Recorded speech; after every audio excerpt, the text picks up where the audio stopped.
Welcome to Phoenix Podcast, hosted by Amin Moyanian, where we deep dive into economics and politics. And today, we're going to be deep diving into why France lost North America. Okay. So, In the 18th century, France had this massive presence in North America. They had forts and trading posts and settlements all over the place. Right.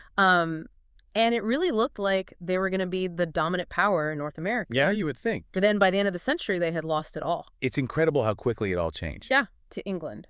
And it's not just about losing battles on the battlefield. There were these deeper factors at play. Yeah, I think that's the most interesting part of this story. Well, one of the most fascinating things is how differently England and France structured their colonies. Okay. You know how the American colonists fought so fiercely for independence from England? Well, that spirit of self-reliance had been brewing for generations, thanks to the English approach to governing their colonies. So, England was actually giving its colonies more breathing room. Exactly. While France was trying to micromanage everything from across the ocean. Interesting. So what were some of the specific differences in how they governed their colonies? Well, for one, English colonies had their own legislative assemblies, Okay. which meant that colonists had a say in their own laws and taxes. Interesting. And they even had the freedom to establish new colonies, often driven by, different religious motivations. So a very diverse colonial landscape. Exactly. A real mix of different ideas and beliefs. Whereas French colonies were still very much bound to the dictates of Paris. Yes, very much so. And this brings to mind the Huguenots. Ah, yes, the Huguenots. So for listeners who might not know, the Huguenots were French Protestants. Right. But how do they fit into this story of why France lost North America? Well, their story is a really pivotal one. Good. Imagine. You're fleeing religious persecution in France, right? Mm-hmm. You're seeking a new life in the New World. You would think French colonies would be the natural destination, you know? Language, cultural ties? Right, exactly. You would think they'd want to go there. Yeah, but that's not what happened at all. So why did they go to the French colonies? Well, it all comes down to religious tolerance. Okay. The Huguenots were desperate for religious freedom, and they found that in the English colonies, not the French colonies, Interesting. the English colonies welcomed them with open arms. They weren't forced to adhere to strict Catholic doctrine like they would have been in the French colonies. Yeah, that makes sense. But how did this difference in religious tolerance actually contribute to France losing North America?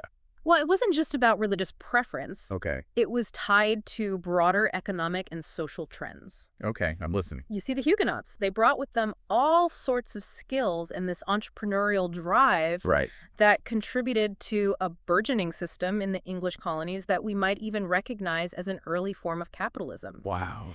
They brought this spirit of individual initiative and economic freedom.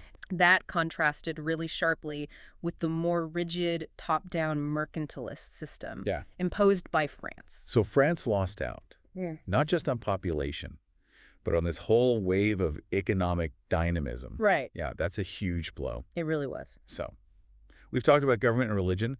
What about land? Oh, land. Land was absolutely crucial in English colonies. Individuals could acquire land relatively easily. And this attracted waves of immigrants seeking a chance to build their own prosperity. It was a powerful incentive for self-reliance and economic mobility. It sounds like the classic American dream even back then. Exactly. But the French, they adhered to a more feudal system where vast tracts of land were concentrated in the hands of just a few wealthy individuals, often absentee nobles back in France. Interesting. And this discouraged widespread settlement, and it kept the economy stagnant. Yeah, that makes sense. So if you were a young farmer with ambition, the English colonies offered you the chance to own your own land, your own destiny. The French colonies, not so much. Not so much.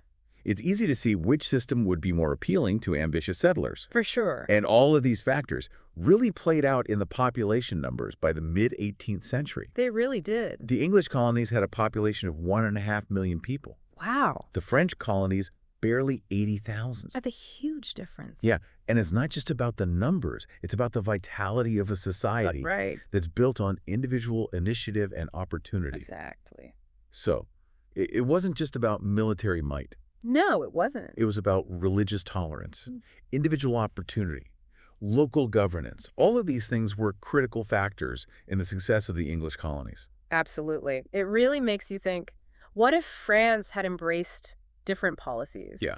What if they had welcomed the Huguenots, fostered a system of widespread land ownership? Right. What would the map of North America look like today? Yeah. And maybe even more importantly, what lessons can we glean from this historical comparison? What does it tell us about the ingredients for a successful and thriving society, even today? Those are questions worth pondering. Yeah, absolutely. Thanks for taking us through this. Of course, my pleasure. Always happy to talk history. So listeners, until next time, keep thinking, keep learning, and we'll see you on the next Deep Dive. Bye.